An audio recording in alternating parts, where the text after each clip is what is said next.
sweetest baby Jesus, aren't we lucky? This is episode 192 with Sylvia Ruth. Thank you for coming on today, friend. Thank you for having me. That's the coffee just fuming up my veins, dog. Let's go. It's been awesome to get to know you over, maybe 4 months now, just bumping into each other on the Ruby sets. Mm-hmm. And there's a lot of times in the regular gigging atmosphere where you don't get to interact with people that have their catalog and that know what they're really giving people. It's just like, no, I sing other people's songs for a living. Yeah. And that drives me crazy. And ever since I met you, it's just like, here's your voice and your songs and what you do as an artist. So thanks for putting that at the forefront. It's been a joy to get to listen to. Thank you. Yeah. It's what I've been doing for I've been playing a lot of the songs that I play at Ruby's for like the past seven years. So They're tight. Do you mind pulling that microphone a little closer to you? yeah.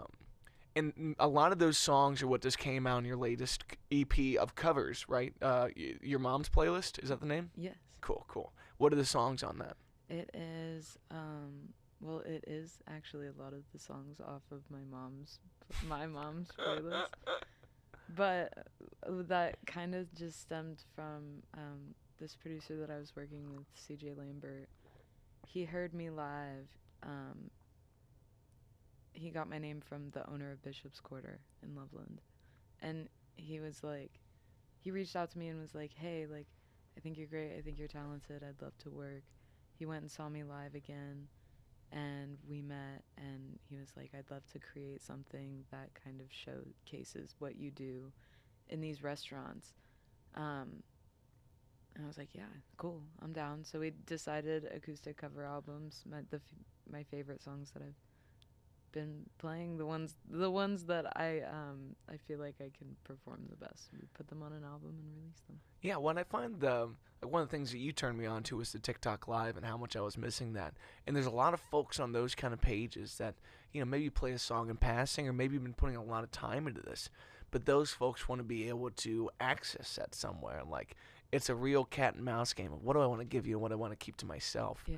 Is there a song on that album that you feel like has most helped you find your voice as an original artist, like the one that's most similar to your songwriting? Ooh. And move there. Pull that mic a little bit closer to you. No. Yeah. Okay. You can just grab that thing and yank it wherever you want. Yeah. Oh. Nice. Oh. Ooh. Yeah. Okay. Because I don't have my iPad to turn you up, so I just want to make sure that people can hear you. Oh yeah, you're fine. Is that good? Yeah. Okay. Just don't whisper into it. Okay. Is that right? Is that nice? Well, I just feel, I don't know. No, I you may be louder in the headphones than you're actually as loud in the mix. So. Okay. No, because I do have a loud voice. My voice carries. Yes. So I don't want to make it when it goes into the red. What is that called? Clipping. Oh yeah, when it's clipping. Yeah. Well, yeah, don't worry about that. But I have a lot of friends that have these big voices, and then when they speak, they're a lot more timid to themselves. And I'm like, hey, when you get that big ass voice, I need you to sing here and talk here, because it's hard to convey that person. Like, you're literally watching the split mind of who this person is, and it's coming out on the wrong end of the mic, Yeah. That's funny. But we're talking about the cover album. Yes. Like, which of these songs is most similar to Sylvia Ruth's style? Ooh, so I feel like right now I'm writing, and I don't know how long it's gonna stay this way, but I'm writing a lot of like witchy, like Very nice. I don't know. I like to call it like a R&B, like witchy, like R&B kind of vibe. That's an awesome vibe. I mean, it's great that you're hanging out with Sappha because she is the high Yes. priestess. Like Love her. her stuff has that kind of bewitching, seductive but beautiful element. Yes. Like, she's really something special. And every time we've hung out, I walk away, I'm like, that girl's got a crazy power. Yeah, you know? dude, It's she's like, really, really, really cool, and she's so sweet too. yeah, and a great producer. And I think it seems like you've grown up around a kind of do-it-yourself music community. Like, I saw a post on your TikTok about running your own sound or things like that. Yeah. Like, what's your earliest experience in gigging? Oh, well, open mic nights when I was 14. Okay. Do you know Latitudes? Yeah. So that's where I met John. And I wrote my first song, and my dad was like, "Oh, well, I have this drummer friend, and he plays at this open mic night that we're gonna go to, and do you want to play your song, Sylvia?" I was like, "Yeah." So you're So playing your own shit at the first open mic night? yeah, That's an awesome moment of becoming. A lot of folks have to take years to hit that. So, thank you. what's the name of the track? I think it was Newfound Feelings, which is under my old artist name. Cool, cool. Do you have any intent on re-recording any of that stuff or putting it out? Very, very, very, very soon, actually. Cool. I have a show coming up.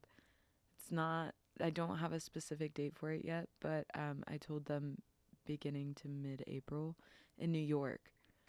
So I want to be, and I want it to be all originals. So I want up till April, I want to have like an original album out, and a lot of it's already recorded, and it was released, but I have to change the master in order to release it again under a new name. You have to change the master? Mm-hmm. That's interesting.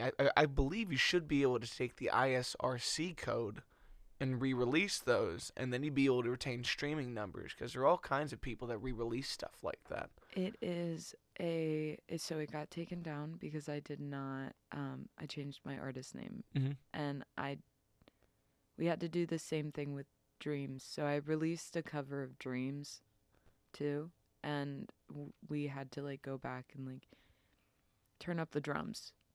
It's something silly. Like you turn up the drums and then like you change something small about like the mix, and then you re-release it, and it's fine because That's really odd. Because so when you're putting out a song, you get two codes. You get an ISRC code, which who knows what that fucking acronym stands for, and a UPC code. And so I had a situation where I had a messy musical divorce with a former producer, and I had to kind of re-upload things on my own in the account that I could disperse monies to him. So I needed the ISRC code from the original upload, and that's what's going to connect the digital audio file, so like its detection of, oh, that's that song, to this. yeah. So what it's so odd the way that like they're trying to stop like people from re-uploading like copyrighted materials, but really they're just holding back artists from taking their own catalog and putting it up. Like there should be ways to make this clear that this is your shit and your old streaming numbers should come over and all these things. But I'm really not mad about it because I feel like I want to change it anyways. cool. And I feel like a lot of those songs I recorded when I was 17, and I'm not 17 anymore. Are you 21? How old yeah. are you? Okay. So now, like, I don't know, like, I feel like I have a different sound, and they were, like, dropping like flies anyways. So, like, they were leaving the platform because I was irresponsible and took my social media hiatus. You know? I mean, it happens.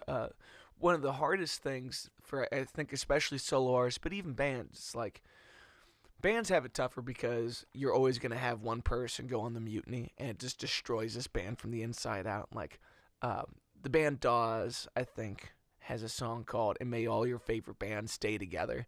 And I love that line because they won't. You know, it's like most of our favorite bands are going to break up. Yeah.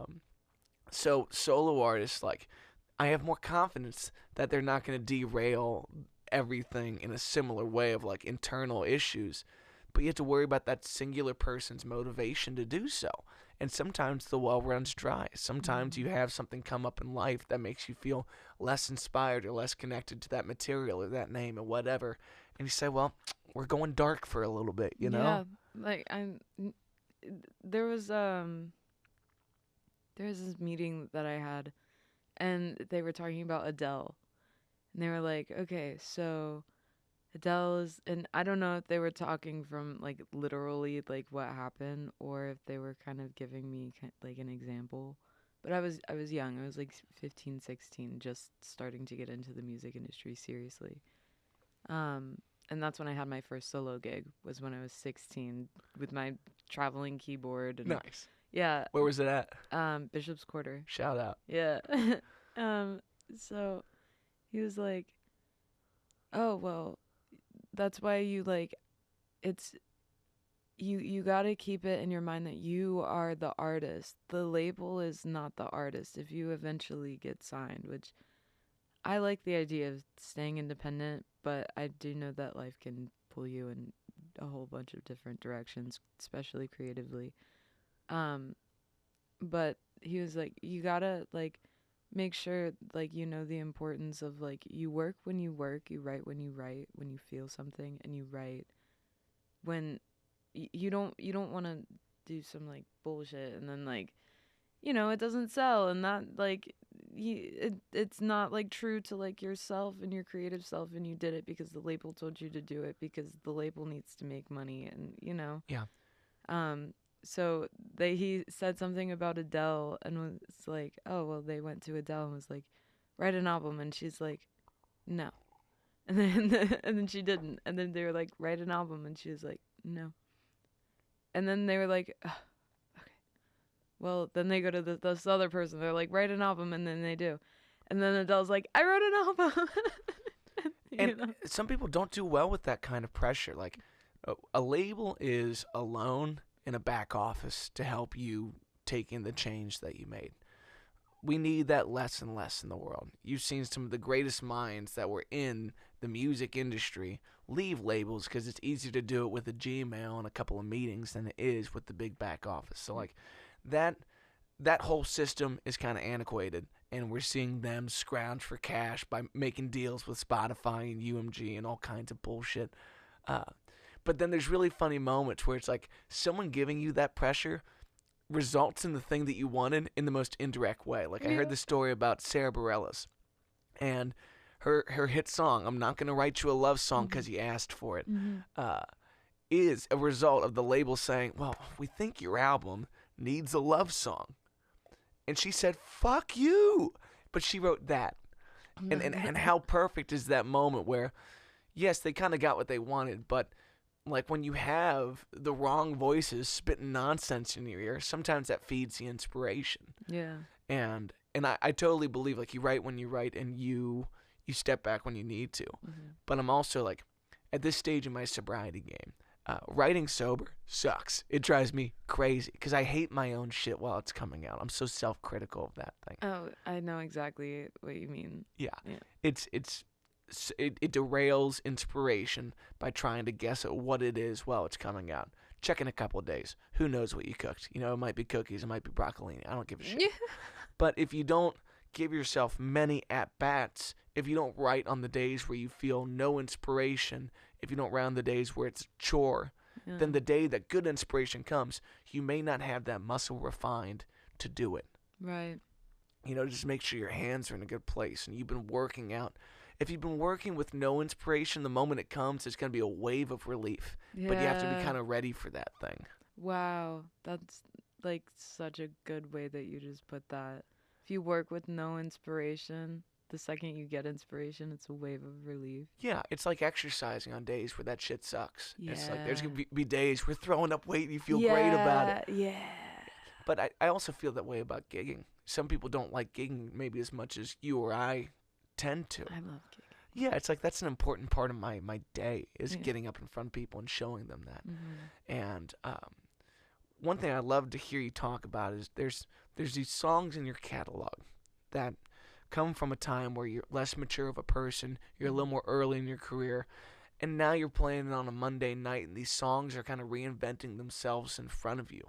What's the song of yours that's made the most changes since then in your live show that you want to kind of redirect? I don't know. So I really when I first started, I have like these like cutesy little pop songs, you know, like because I started writing at a really young age. So it's like Newfound Feelings, right? Like that song's out. And I recorded it when I was on the younger side, but that's like one of the first songs I ever wrote. And I like to think of it as like Chappell Roan came out with Good Luck Babe in like 2020. And I think that that's a great song, and I think that people didn't realize how good of a song it was until other people liked it. So I want to like do something like that, but I production wise, I think I had no idea how to articulate what I wanted it to sound like. So I want to go in with like this very good base of like the production is good, but like trumpets.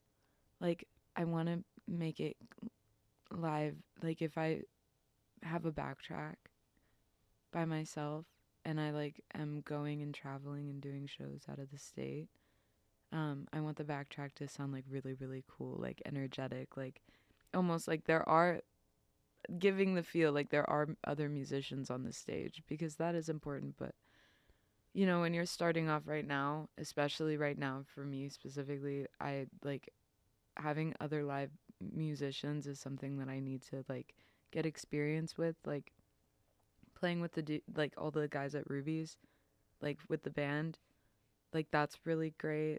Um, but the band experience for me is just not, it's not there yet. Yeah. So I feel like I would need to sing with a backtrack, get comfortable with what I sound like on stage, bring in other musicians once I can like afford to pay them and like have like enough scheduled shows to where it makes sense and like kind of maybe go on like a tour. That'd be cool.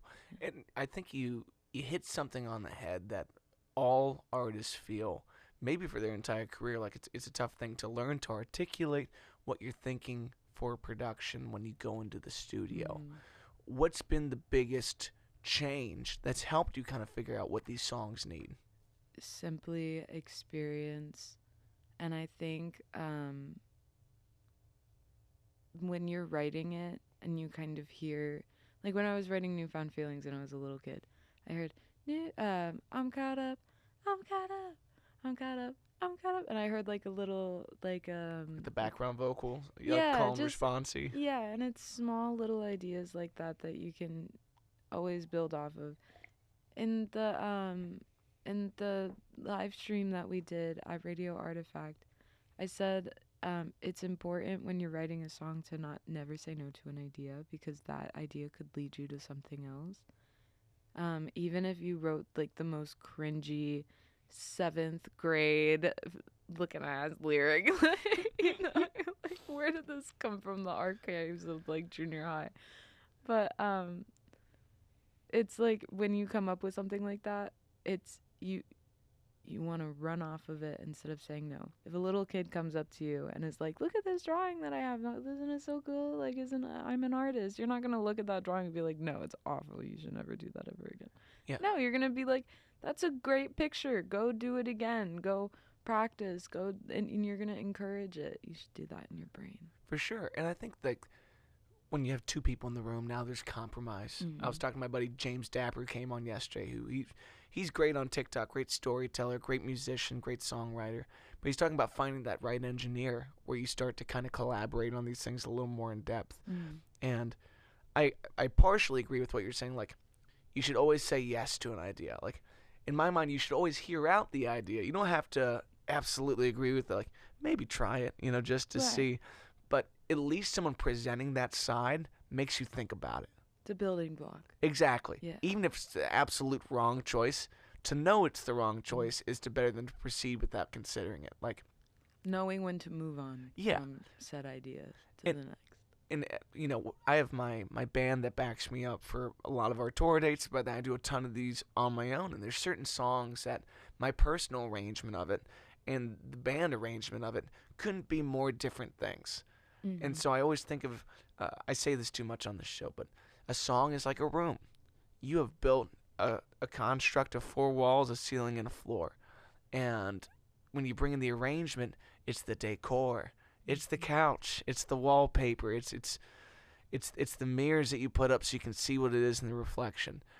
But sometimes I like just to be in the room by myself before we start hanging shit. Yeah. And sometimes we start to put things up. I'm like, well, this feels ratchet, or it feels amazing in here. It's so inviting. So having that collaboration, those opportunities, is a big part of me getting to a studio recording. Because I might say, well, I love what the horns are doing. It's like, that is the couch. That's what we're sitting on the whole time. But what's going on with the drums is too much. It's like the carpet at a Marriott. It's like, why is this so hideous? It makes me want to puke on it. Like, yeah, I thought I was going to puke already, but like now I really want to yak on your floor. I've yacked at many a carpet Marriott. of the Marriott. If- What is your beef with the carpet? It's just so bad. Anytime Fairfield, Spring Hill, I don't give a shit. I got a Marriott credit card. I'm on the team. The worst carpets you'll ever see every single Wow. time. Check it out. I Run your will. mouse, put it on Yelp. Don't let them know that I said it, but I said it. No, okay. Now I'm curious. I'm gonna like look it up. It's disgusting every Okay. time. But those things before we go into the studio are crucial because we've tried hundreds of different options. Like there's a song of mine called High Roads where we had this really weird bridge that to this day, probably not my favorite bridge, but there was one time where we did it live where it was lightning in a bottle. Mm-hmm. And so then you try to replicate those things. And sometimes you can't get it. Sometimes it's just gone. But I'm sure Gotta go. Yeah, you got to go. And sometimes you probably rip a vocal run on something where you're like, oh, that was it. And then you go back to do it. And it's like, what was that? Who Yeah. was that? You know? Yeah, I do know. I know all too well. That or you're like in the studio, you do like one really really good like run, and then you have like a little bit of it, but you're like, wait, I can't do it again. Yes. And to me, that's the craft. That's what you work out on the bad days for. So you're Yeah. closer to being able to do that. You know, like one of the biggest things for me with this year of like vocal change and relearning what I'm capable of is like taking more time for my warm-ups and singing things I'm uncomfortable with. Because now the things I was comfortable with are icing on the cake. And then there's new shit that I'm starting to pull out that I'm happy that I'm taking on the challenge. Like on my live streams, I figured out how I could record like vocal loops so I can start to stack harmonies, and I can always get that first harmony, but the second harmony, that shit gets weird. That gets confusing, you know? Yeah, that's one thing I've learned is singing with other voices is something that is, I mean, that's hard. That's a hard thing to Yeah. do. And it's not just like the beginning and end of words and the melody line, it's the contour of your voice. Yeah. Like you have this very like soothing, wide-bodied voice that if you're gonna sing a harmony, it might have more depth than the other person's voice. So learning how to thin out certain things to fit them, or them learning how to open up things to fit you, it's like that's an interesting compromise. That I think when you hear siblings sing together, it's like, oh, this shit just rides. Yeah. Or when folks have really taken that time, but it's tough to learn how we mend this thing. So we look like a Trix yogurt. You don't know where I start and you end, baby. Yeah. It's like I don't know. I think it's like trying to find the balance of volume, because I really need to get in ear. If you have any suggestions for in I can definitely help you out with some in-ear stuff. Yeah, but I like, because I never want to like be singing and then like try to oversing to hear myself hear the note. You know Yes. what I mean? Yes. So- If there's anything you really gain from being in that box, it's knowing where you are and you don't have to pay attention to the other things that are holding you back. Like Yeah. I lost my voice a lot more before I did the in-ears thing. Yeah. And I really don't like, I think that that's important so that I can find myself in a balance that I'm not used to having to balance. Yeah. You know what I'm saying? But it also takes away some of your awareness of the room. Like it's tough on a solo piano gig to be up there taking requests, talking to people, talking to the phone, having that kind of interaction, but then you're in your own bubble of the headphones. Like, I'm more thinking with like bands. yeah. Yeah. Backtracks. So, and tell me about like that pursuit. And you kind of brushed over an NYC show. What's the date and where are you at so people can know? It's the Key KI. I think it's Key Smith Gallery. Cool. It's the Lower East Side of Manhattan, I believe, New York. Cool. I don't have a solid date yet, but we're aiming beginning to mid-April. They said they were booking February, March, but I want to give myself enough time to organize like a good show and promote it, get some people there. But I'll give you some updates when I get. Please. Yeah. Yeah, when keep I us get in the loop. For sure. Yeah. For sure. It's Sylvia Ruth Music on all platforms as well, right? Yes. Cool. I feel like Saf is an amazing friend to have for that kind of a thing. Because you don't want to just have tracks that you hit start and stop on. Mm-hmm. You have too much capability with your hands to be held down by just one set way of playing it. Like that may be sufficient for the first show, and it's awesome when you can do that in a 45-minute show runs 45 minutes on the nose. Yeah. But if you wanted to double that chorus at the end of the song, there should be a button I to come back and know. get that again. Oh gosh, that's so I'm in a process of learning so many new different things right now. So when you said like you're like on a swing like up, Yes. I'm like that, but it's everything different. Everything is different. I've been playing solo shows for the past 7 to 8 years, and now I'm like playing with a band, doing live streams, posting, learning how to promote my own content, going into the studio with my own original ideas, and like just it's a whole bunch of different.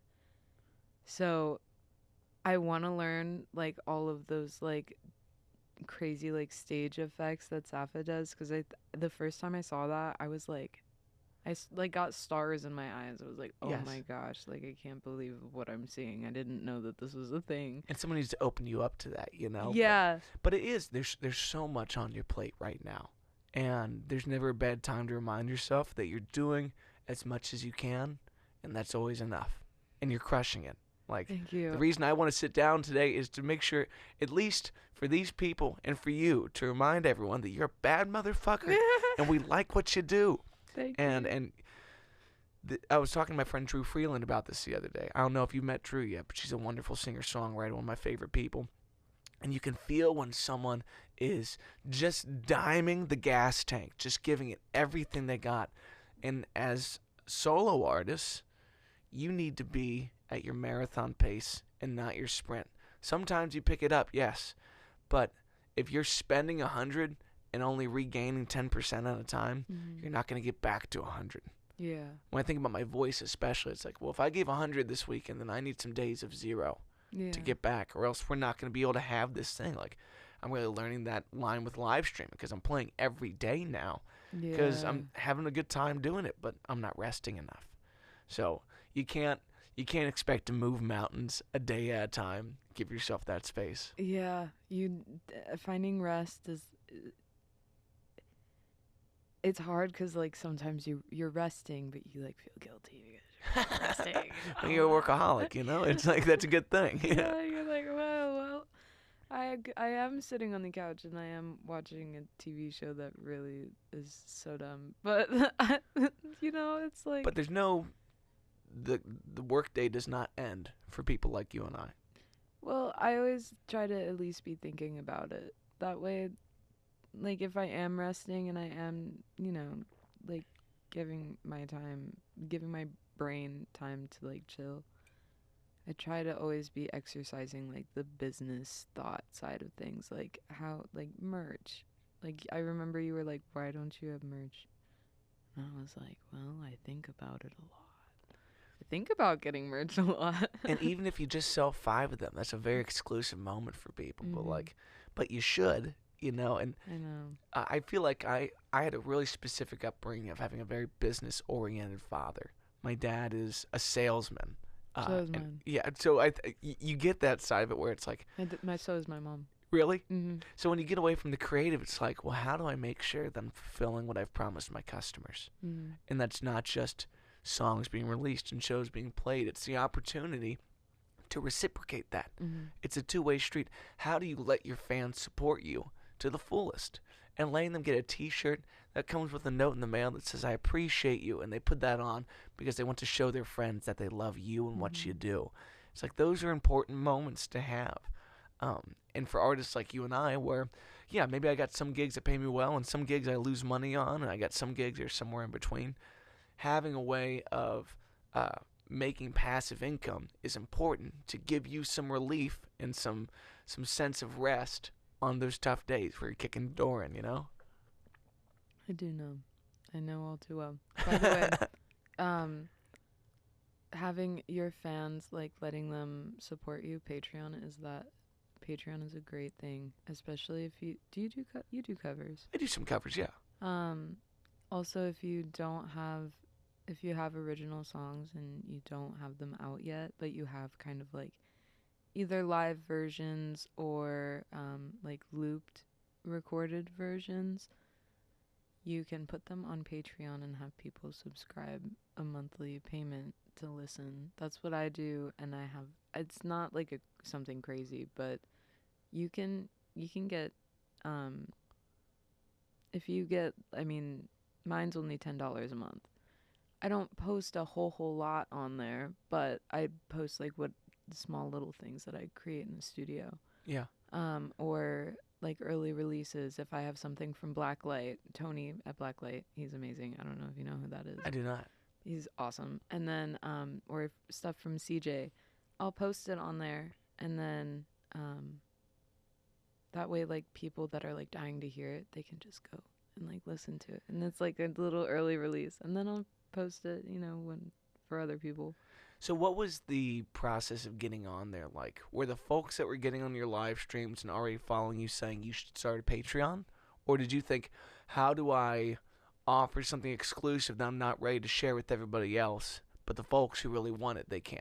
So the producer that I worked with, CJ, the one who helped me with Your Mom's Playlist, he told me that I should get on Patreon. And at first, I honestly didn't agree with him just because I'm not big on social media. I do it because I have to.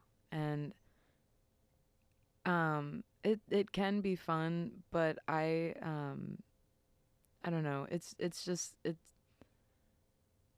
I feel like social media is so easy to put yourself on a scale, and you see everybody else doing exactly what you're doing, and they're succeeding so well at it, and you're like, what am I doing wrong? All of the regular social media stuff. And I didn't want that to happen on Patreon, but I was like, okay, well, what if I just go into it with a fun little mindset of like, I don't really care who's on it, I don't care what it does, I'm just gonna post some fun things. So I did. And then I got like a big idea. I was like, oh, it's gonna be awesome. Like he's like, you should have a tier on there for like $100 a month that people can just like come in and like you can have like super fans or whatever. And I set it all up to be this grand thing. And I was looking at it and I was like, I do not have the time, the patience, nor the content to do this. Like, as much as I would like to have all of that now, I probably, like, right now, I could probably pull it off. But at the time when I was just starting out again, I didn't have all that. So didn't really, I wanted to achieve this big idea with Patreon. And then I said, you know what, screw it. I'm deleting all of this. I'm starting from scratch. I'm having one tier only, and it's $10 a month. And if you subscribe to this tier, you get behind the scenes in the studio, you get early releases, you get early released versions.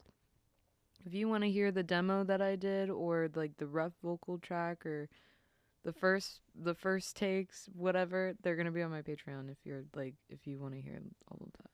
So one thing that I personally felt about that is like, I dread the idea of selling someone exclusive premiere content and then having the accountability of having to make that, because I already feel stretched so thin. Do you feel like it helped you divide what content is for the public and what is for them better? Or do you feel like now I have to make stuff for them? I it actually kind of helped, because I would make clips of I would take full videos. I would set my phone up and I would take a video of me singing my original song. And then I would take a small clip of like like whatever, like the best part or the best verse or my favorite part. And I would post that, and then I would take the full video and I would just post it on my Patreon. So that's kind of how I navigated it. So it was like, it's the same piece of content, but it's divided. It's like, this is the teaser that you can post on your socials, and is like, here's promotion for the song. Song's called Fight or Flight. You sing the chorus, you post it on Instagram and TikTok. You go on TikTok Live. You can sing it on TikTok Live and then be like, if you want to listen to this on your own time, you can go to my Patreon. The full version's on there. That's awesome. Yeah. It's hard to navigate those things. I saw a thing the other day. I forget. It was one of the gals who won a Grammy this year, and they were talking about her strategy of making their social media different things. I have the bad habit right now if I post the same shit everywhere because I don't know where you follow me. But how considerate is that to the folks that follow me on all the platforms?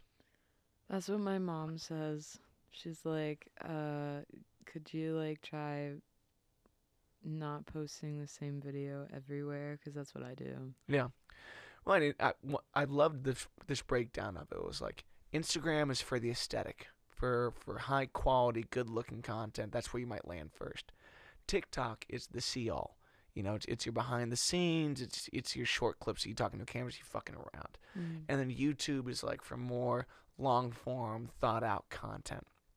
And I thought that was a nice way of kind of breaking it up. But then I also feel like, oh, I don't want to do all. That's so much. It is. That's well. But then it also says like, it's actually less because I'm not trying to put everything everywhere.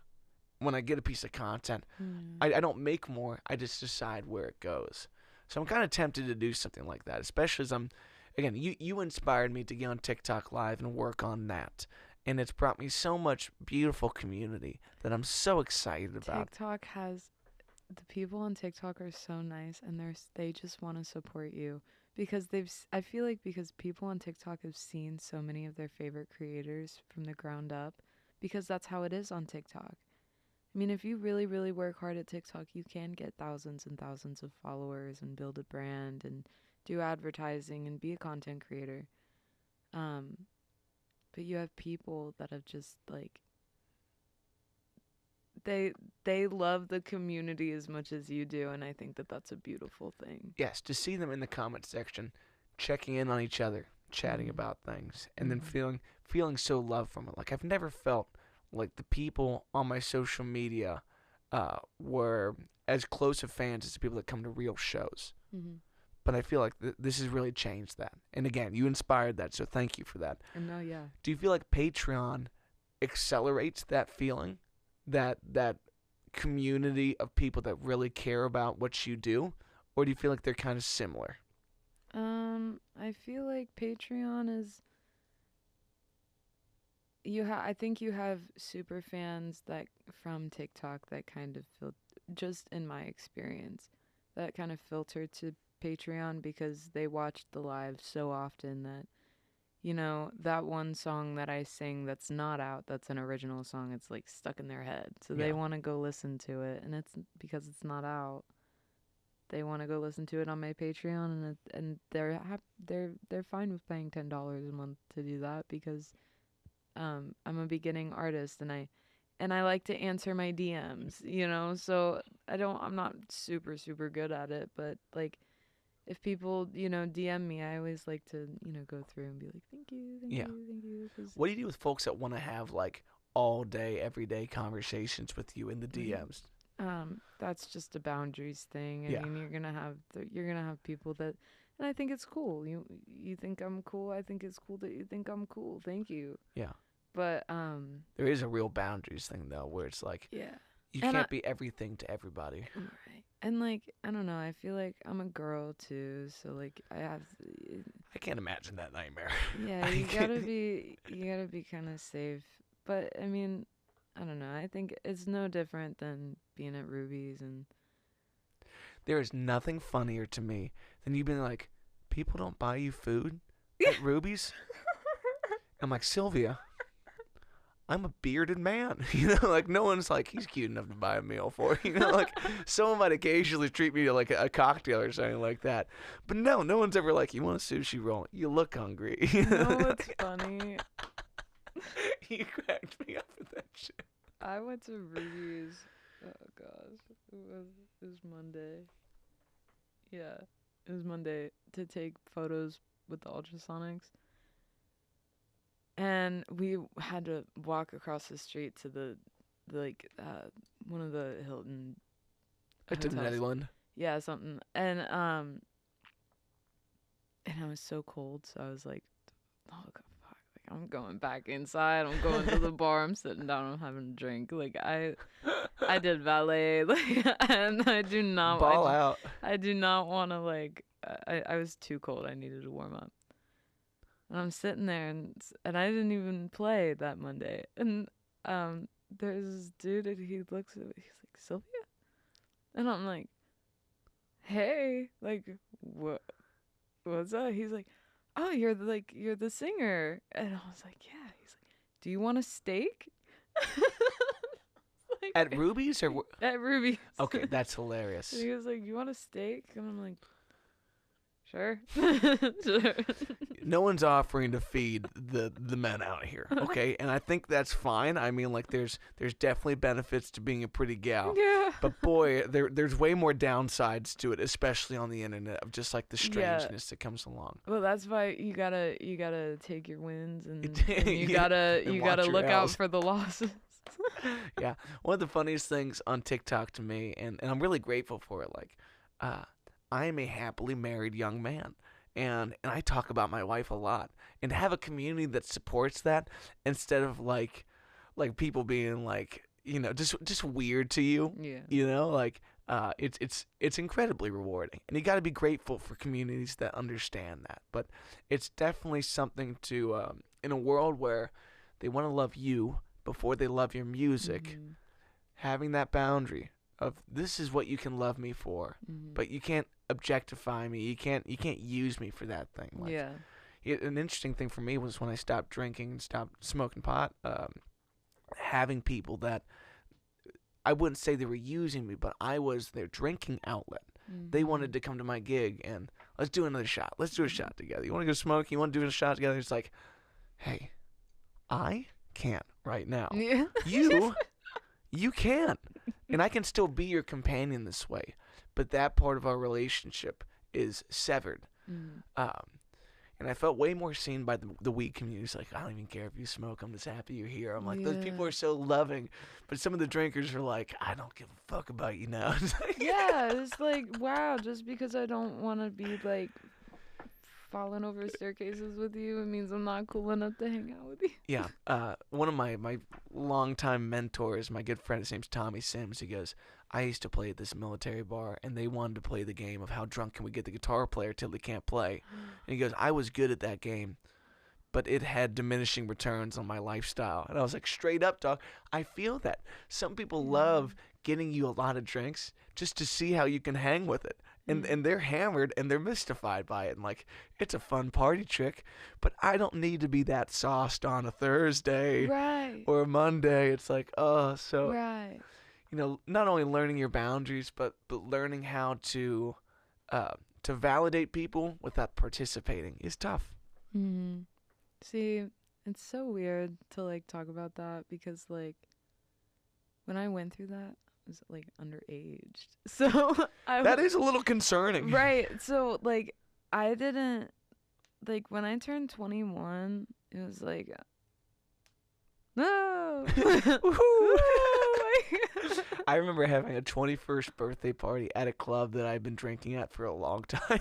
Yeah, but they were so appalled. because I worked at a lot of the places, like I didn't drink at like all of the places that I played at just out of respect, you know, Yes. because I was you don't, what is the saying, you don't shit where you eat. Yeah.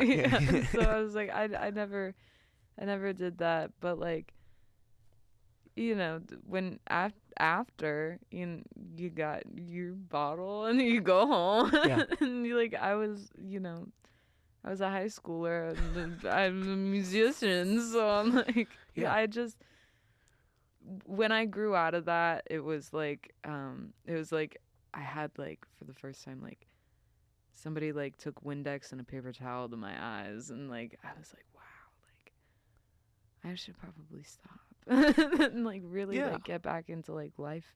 And good for you for Yeah. seeing that moment of opportunity.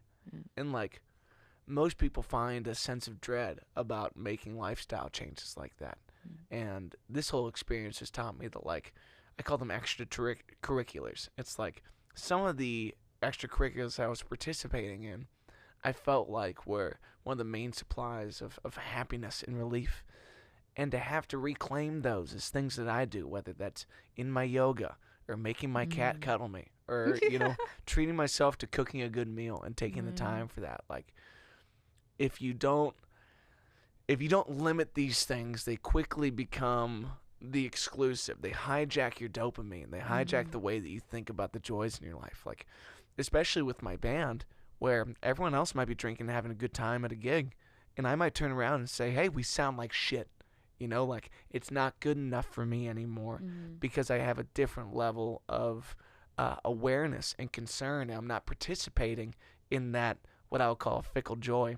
Mm. Um, and I hope to drink again on my gigs and have a good time with that. But to have to change your values in such a drastic way Mm. and not get bitter towards people that want to keep participating in it, and Yeah. not to get bitter towards the situation that you used to be in, can be tough, especially when you're still in those same rooms and you're Yeah. still doing those things. Like, there's a lot of places I've played at where people would try to drink me under a table, and then they do a line and they go home, and it's like, well, this is a developed coke den, okay? And I Yeah. can't hang with that. That's not my place. Yeah. Well, yeah, that would to me it's scary. I'm like It does I get don't scary. know who you are. I don't like you. I don't know what that is. Like it could be anything, and you know, I come from like some bloodline shit of like, I don't know who my biological dad is. So Word. like the whole and he just I mean, it's Yeah. like it can get really really scary. Yeah. I've always wondered, like, some people you would say are predisposed to, is that the correct term? I don't know. But to addiction because it's in their family. Whether that's nature versus nurture, I don't know. But everyone needs to be careful with the fact that you're introducing yourself to what feels like escapism in the same way that a lot of hobbies can be escapism. Mhm. You might be going to the gym too much and not paying attention to your personal life. Mhm. That can be as much of a problem as your drinking outlet and all these Mhm. other things.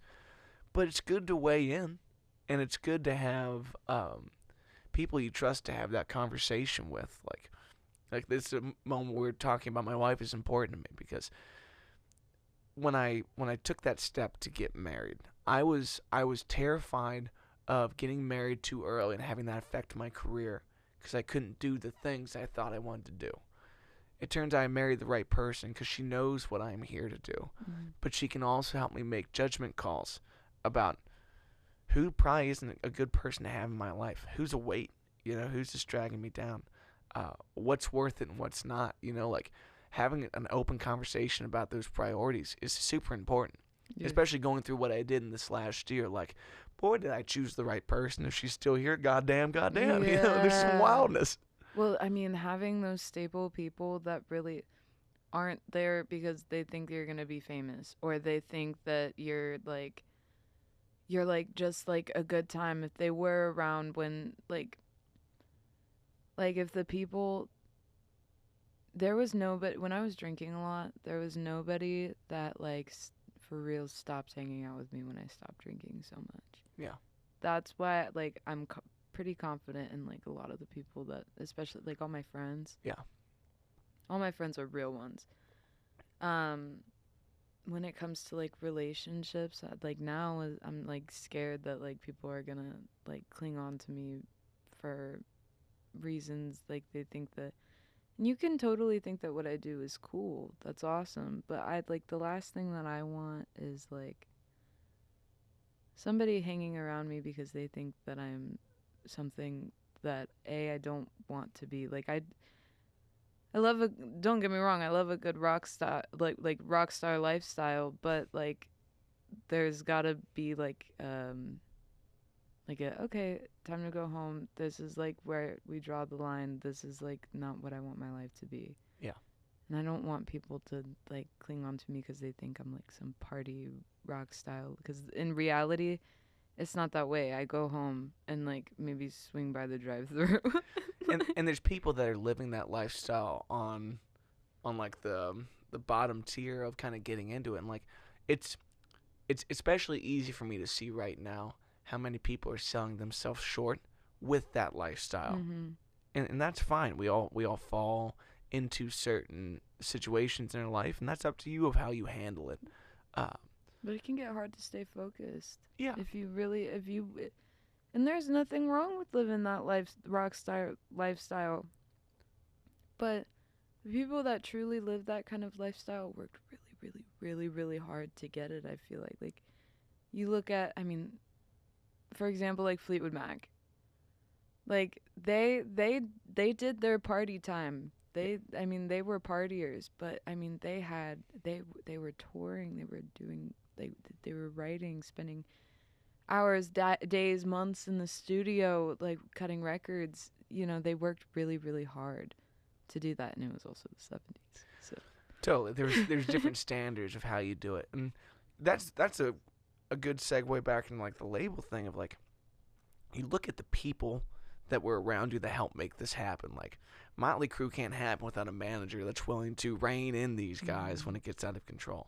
And now for independent artists, it's more important to have a good home life so that you can do well and come home to something stable.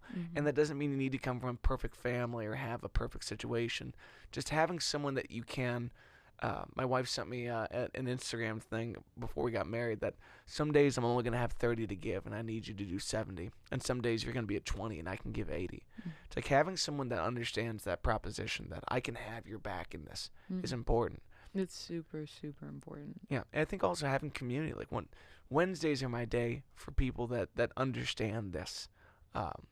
And on days where I feel ridiculous for having complaints about how a cover went and I just can't get it out of my head, or I'm thinking of a song lyric but I can't get it out, I don't know what the fuck it is, and I'm making myself crazy with this very particular style of life that I'm trying to live but a lot of people don't understand, I can call someone like you and I can say, I'm on the 27th vocal take of this one line, it makes me fucking sick, and I don't want to hear like, that kind of sucks, why don't you just stop. I want to hear someone say like, oh, have you tried this, like, moving it up? Exactly. Someone that can understand why you're there and walk you through that. Or just someone to commiserate some of the weirdness that comes along with it. It's important to have a community that understands. And in days where I don't want to compete in our local scene, I want to compete with bigger markets like a Nashville or an LA or something like that. So when we can get folks in the community together, whether it's your show tonight with Allison, or it's time that you're spending with Safa, or a time where we can all be on bills like the Muse or Noah Smith's Crooner Circus or all these things, it's like those are opportunities to feel understood. The fact where I don't want you here because you think I'm going to be big time, and I don't want you talking bad about the fact that I want to be big time.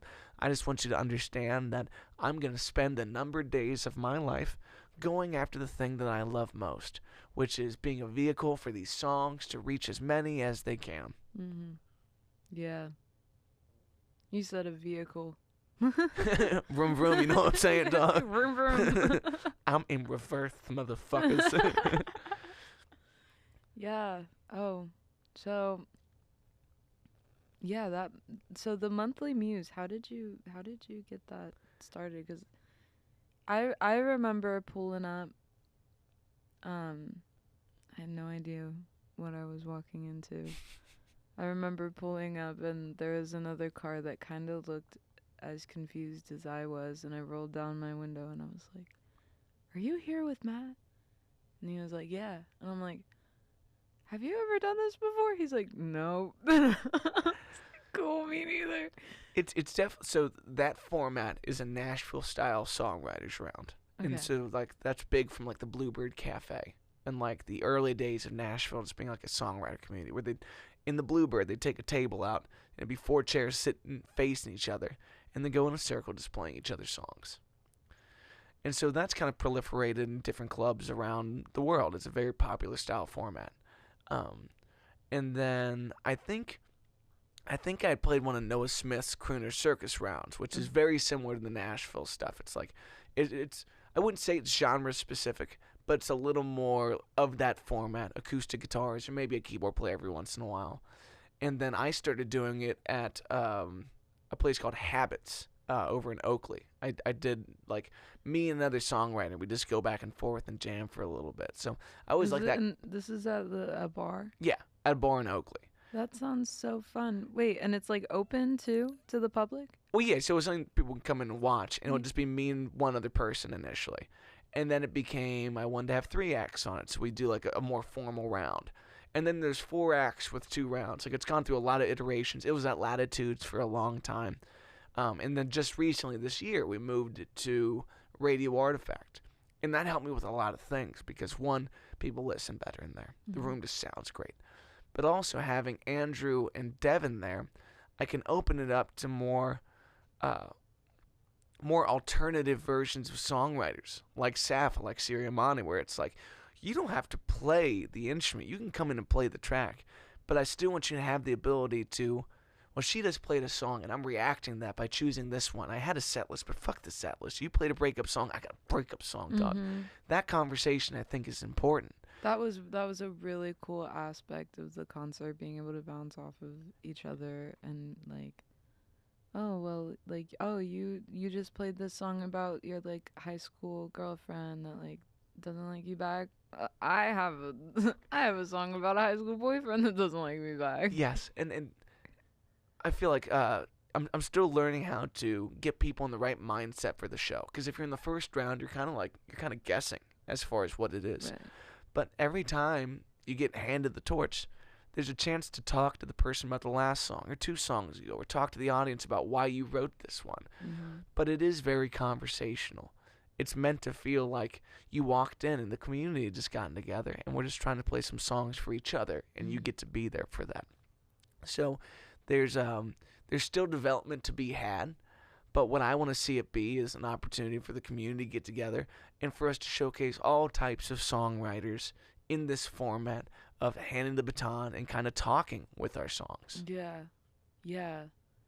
So, do you know who Emmeline is? Yeah, Emmeline slaps. Yes, I love her. So that she played a show about a year ago at Ludlow, and I got to meet her there, and it was such a cool show, and I'd never really seen anything.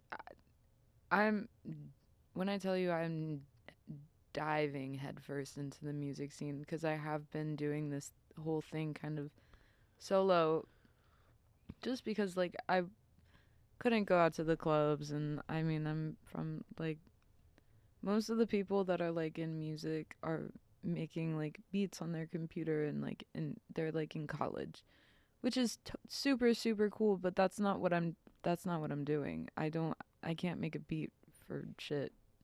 Like I really can't. So, but like I can go like carry my piano out and play shows.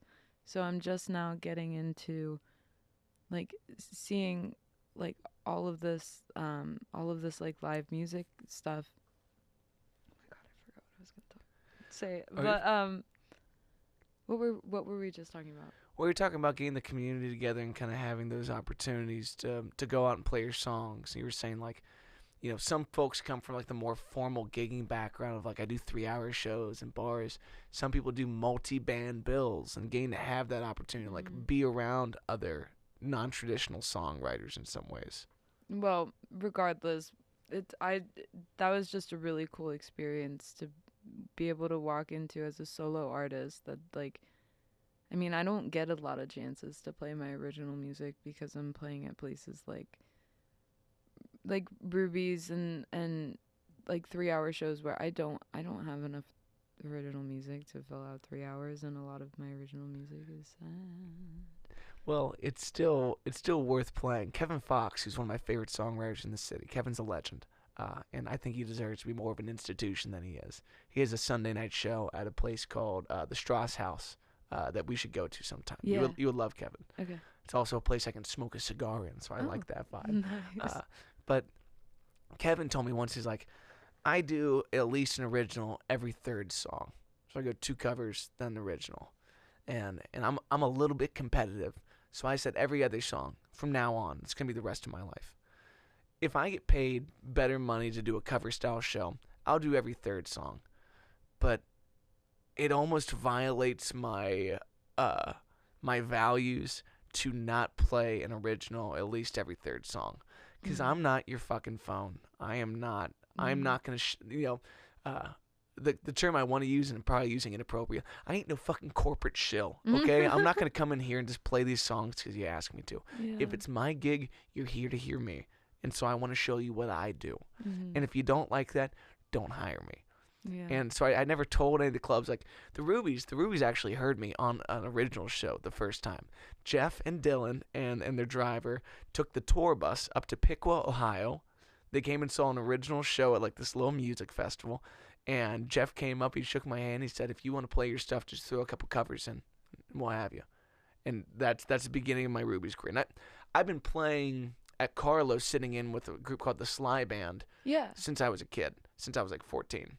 Oh. But to get that chance on my own and to do it on my own merit meant so much more to me than them liking the way I do a Stevie Wonder tune. Because you can like that. We can have a great relationship here. But at the end of the day, fuck that. Like, Yeah. I want you to know what I bring to the table, because I'm not going to make my career playing covers. Right. I will lose that to a younger artist, and that's fine, because they need that chance.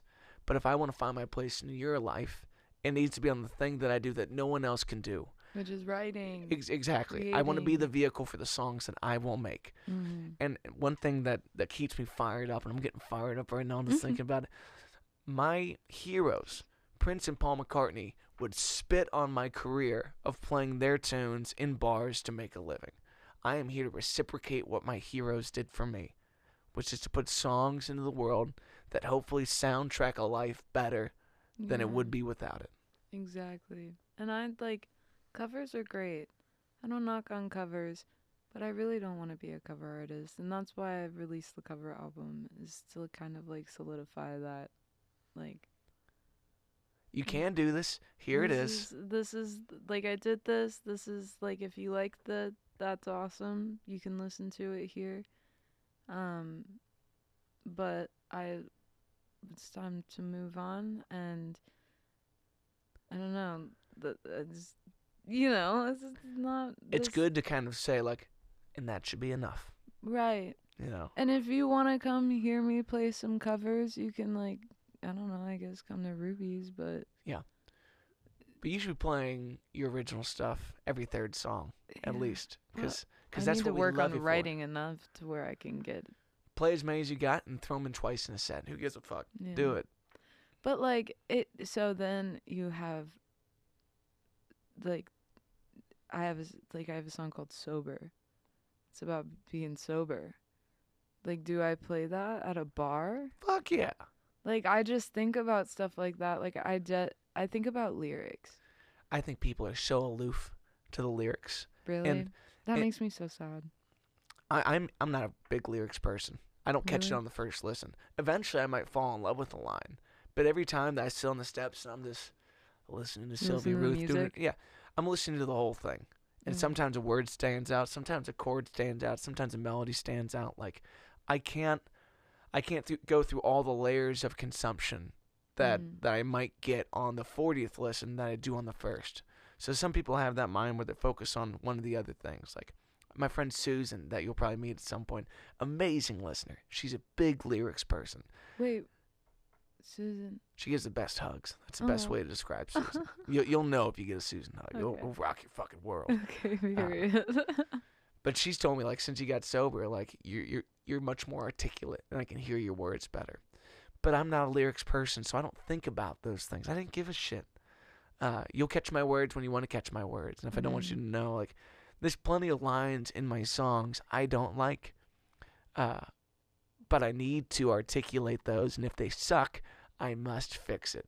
But you got to eat the L. You know, you were talking about that earlier. It's like, you have a song called Sober, and you got to play it in a bar. Cool. That's a little bit of opposition. It's got to be that good that I like it regardless. And you don't have to be sober to like a song about sobriety. You don't have to be sober right now to listen to one either. I think my whole life people have been telling me to be more upbeat. Fuck them. You know? Do the thing that you do best unapologetically. Because you have an undeniable voice and an ability and a presence. And when you want to write a happy song, you'll write a happy song. That's what I said. Yeah. I'm like, fuck them. I could be like Queen and write like Bohemian Rhapsody. Like, you that song is so hype. Oh my gosh, you played in a bar, everybody's like jumping off of tabletops. But if you strip it down and you just sing it, that song is sad. And there's a range. That's the decor. That's the carpet. You know, there's things about it that can be a paradox and make you love this for different things. Like I try to make part of what I do to be positive and to be danceable, because that's what I love. But when I hear you do your thing, why would I tell a girl that's singing a beautiful song right now about the hardest day of her life to be more upbeat? She's busy, motherfucker. She's doing something really cool right now. And you need those painful tracks. And you're allowed to say and do whatever you want in the music. Mm-hmm. There are no rules of it. But if I come hear you at Ruby's and anyone that paints it with, this next one's an original song and it's about the hardest day of my life. Like, yeah, I'm a little bummed out now. Mm-hmm. But if you give me a bit about the song, I was just talking to my buddy Elliot about this. Set up the song in a way that is an initial hook to make me interested. It's not just a sad song. It's like, you ever had road rage and then you ran out of gas? Into the song. Like something that's so weird that like now my mind is occupied by what you just gave me. There's something about this song that everyone could be engaged by. Mm-hmm. So don't tell me it's an original. Don't tell me it's a sad song. Tell me the bit that makes me want to listen to it, and they will love you for it. Mm-hmm. And then when they ask what it was, like, you don't need to clarify in advance that it was an original. If they love it, they'll ask, and then you say, it's one of mine. Yeah, which is way better. It's way better to feel like as an audience member, like, oh, I love the thing that they did. Mm-hmm. You know, versus anyone in a bar that hears like, oh, this is an original song. And they're like, oh, kill me. I don't want to play some Queen, you know, because people like comfort foods. They do. They do like their comfort food music. That's crazy.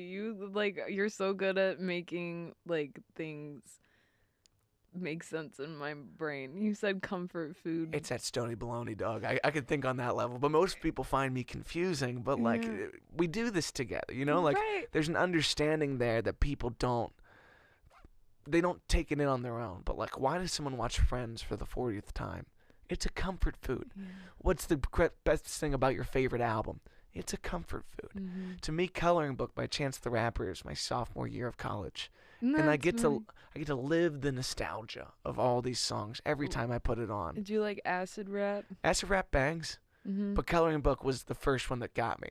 Like, I tend to be late on these things. I don't find new artists at that level that I love before other people. Mm-hmm. I find local folks that I love, and I'll fucking sing their praises like, See You in the Funnies. If you're not listening to See You in the Funnies right now, you're a piece of shit. And I love you for it. Find them. But someone like Chance, or like Mac, I didn't like Mac Miller until the album Circles came out. Until he was gone, I wasn't a big fan. I'm a huge Mac Miller fan. But I was listening to pop music when Mac was just doing amazing, amazing things. I was listening to like Katy Perry. And that's fine. It's great. But I was a tween girl. And you can always go back and find these things too. It's like the Chapel Rowan thing you said. Like, this might pop off 5 years from now. I'm not the judge of that. Ahead of its time, simply. Yeah. But the important thing is you keep playing your songs. Yeah. Because it doesn't have to be an original show to play your songs. Mm-hmm. If they hired you, they want you, and you only have to tell them. Because people, when you start telling them about you ran out of gas and you had road rage, it's like, well, what's she talking about? Mm-hmm. And then you hit them with some magic. It doesn't have to be an upbeat, feel good, to be hard-hitting, great shit. Yeah. And that's what you deliver. You're a bad motherfucker. I gotta say it over and over again. That's why I wanted to have you on today. It's why having you on the Songwriters Night is a huge privilege for me.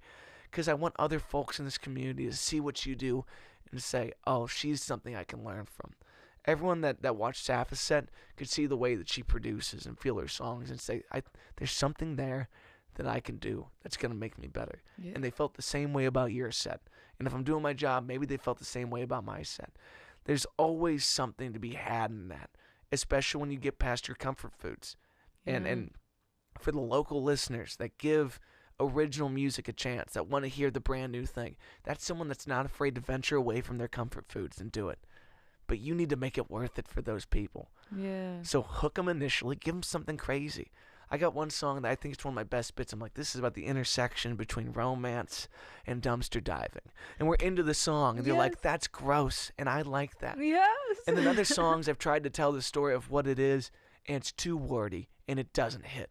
So I got to rewrite the bit. This is a song about the shortcomings of Christian Mingle. If that doesn't get attention, then I got to get a new bit. I got to keep trying those things. But you have them by the brain, and take them to it. Because when you play Hallelujah, they're going to love that.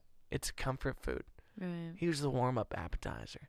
Because your entree is going to look like nothing you've ever tasted before, but it's going to be delicious. So there is in Oakley. You said you played at a place in Oakley. Habits. Yes. Have you heard of Annie Oakley's? Mm-mm. I think they opened about a few weeks ago. But this is a cover show. Did they tell you that? Yes, and it has to be a cover show, so it's not a. Gross. They have an. It would be really cool if they could get some of my songs in there, but they have this automated piano. Yeah, and it like plays itself, so it's like imagine like a real just like wooden upright piano, and it's sitting on top of the bar above everything, and it just sits up there and like plays itself like the keys. It's kind of like ghostly looking. Interesting. So it's a classic player piano. Yes. Does it have the roll or is it digital? It is. It's a real piano. Okay. So it probably has like the roll in there. Yeah. Interesting. Yeah. So you go in there and you sing to that piano? Yes. Interesting. So there's no stage or anything. It's a really small spot.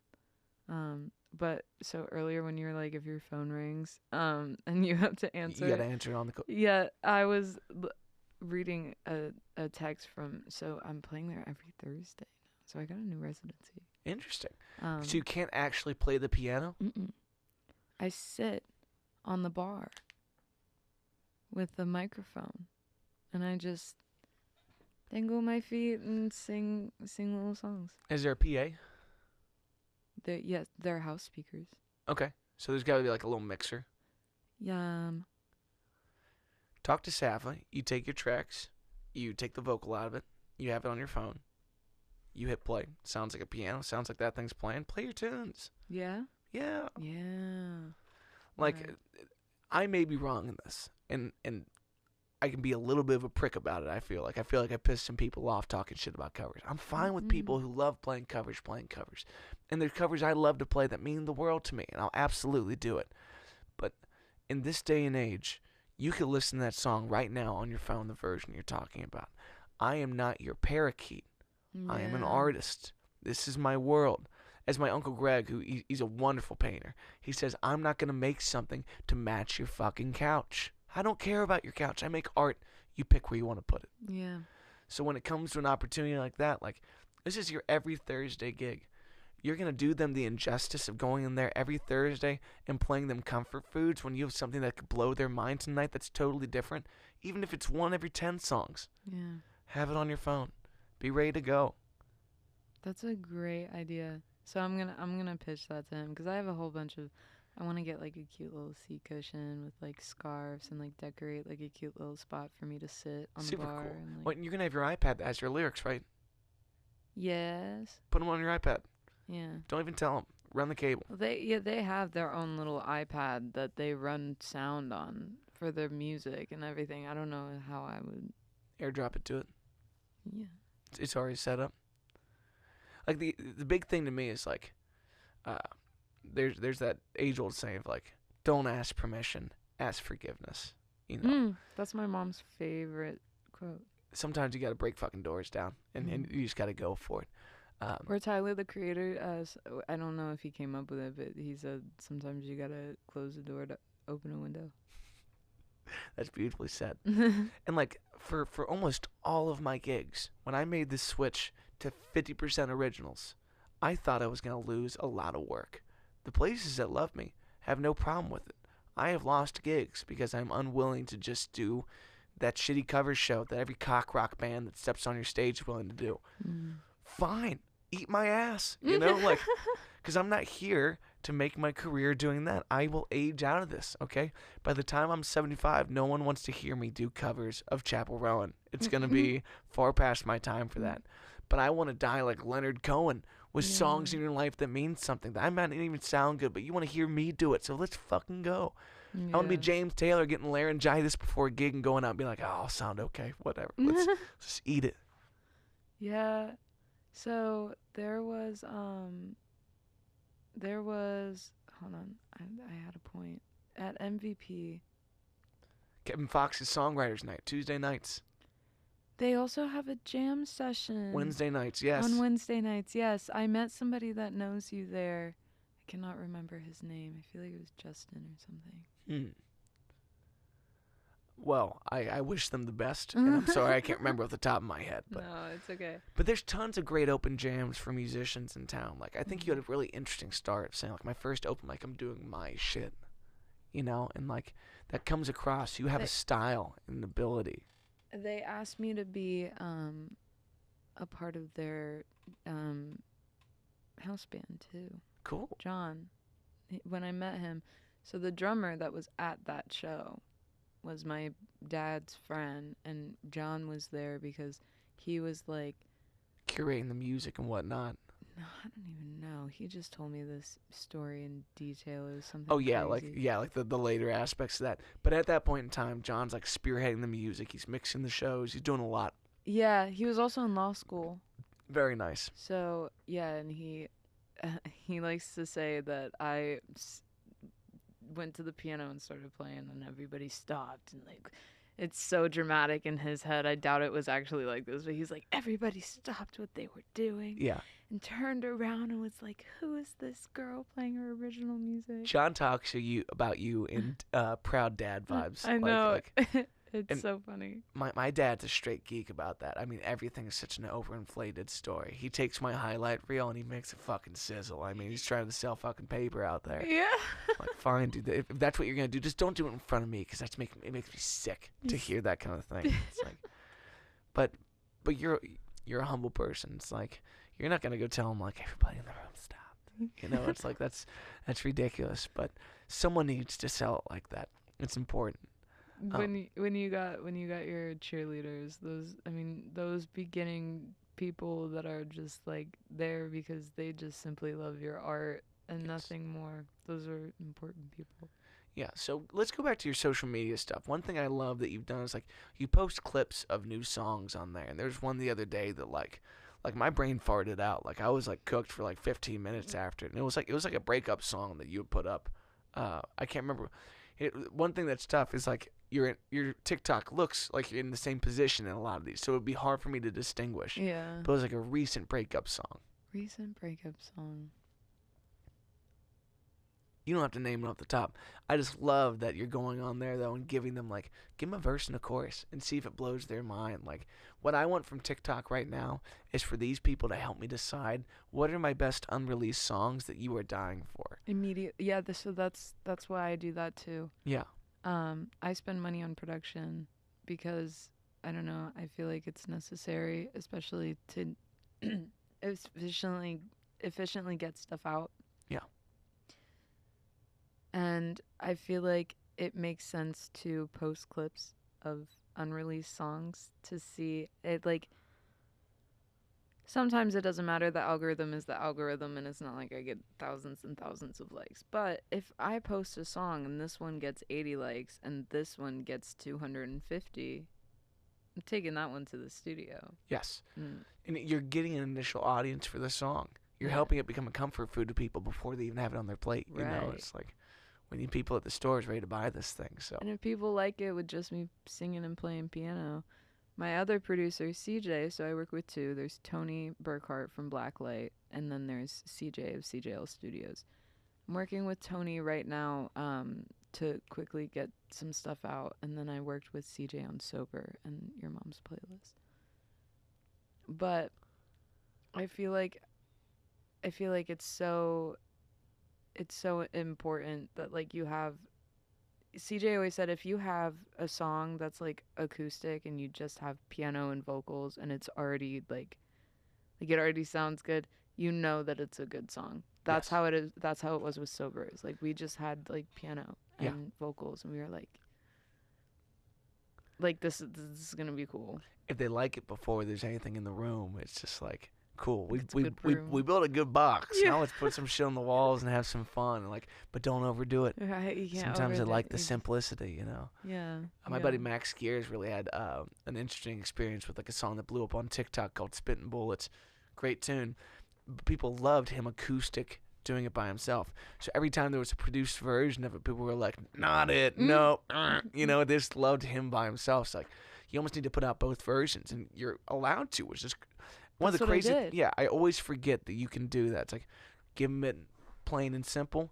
Give them it overdeveloped. Give them it somewhere in between. Give them a live version. Who gives a fuck? You know, they'll tell you what they like. Exactly. Yeah. There's this artist Ray that I've been following for a while. She is just so freaking cool. I think she's from the UK. But she's cool like that too. She'll have like these crazy remixes. And then she'll put out like she has this song called Prada.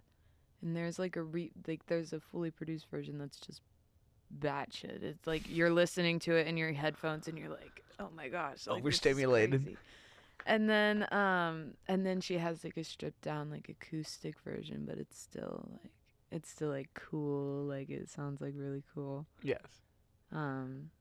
But she has like a live album. She has a live performance album, and then she also has a different same album, but it's like recorded in the studio. I just think that that's so cool. Yeah.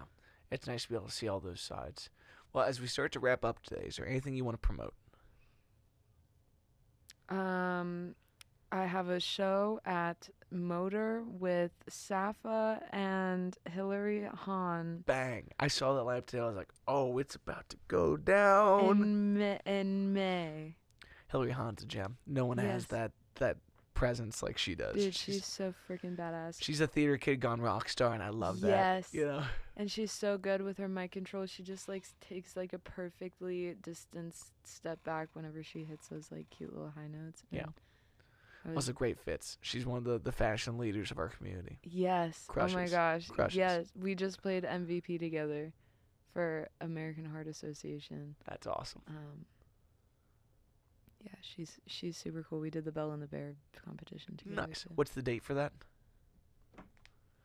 It's in my calendar. All good, all good. Also, your mom's playlist available wherever you like to stream. Sylvia Ruth, Ye- Sylvia. Yes. Cool. Ruth, easy to spell. If you Ruth. fuck that up, I'm ashamed of you, but we can still Yeah. find it. It's going to be in the description below. Yes. Oh my gosh. Hold on. Do you wear a fake wedding ring? A fake wedding ring? Yeah, are you wearing a ring on your... It shouldn't be your left hand? This? No. Okay. It looked like a fat stone. I was like, nice play. This is from my great grandma. It's a little panda. Beautiful. I don't really know. Kick-ass stone. It's definitely on my left hand. Yeah. But who knows? It keeps some strange out of your life. Right. I mean, it's good to wear. Yeah. Date for that show? It is on. Hold on. If I find it before you, I'm going to be ashamed of you. No, I found it. Okay. May 11th at 8 p.m. Fantastic. Motor Pub, one of the greatest places to find live original music in town. Mm-hmm. Check it out when you can. But May 11th, going to be a burner. May 11th. Okay, yes. anything else? No. Oh, yes. Yes. Fight or Flight. I have a new song coming out called Fight or Flight, and it will be out.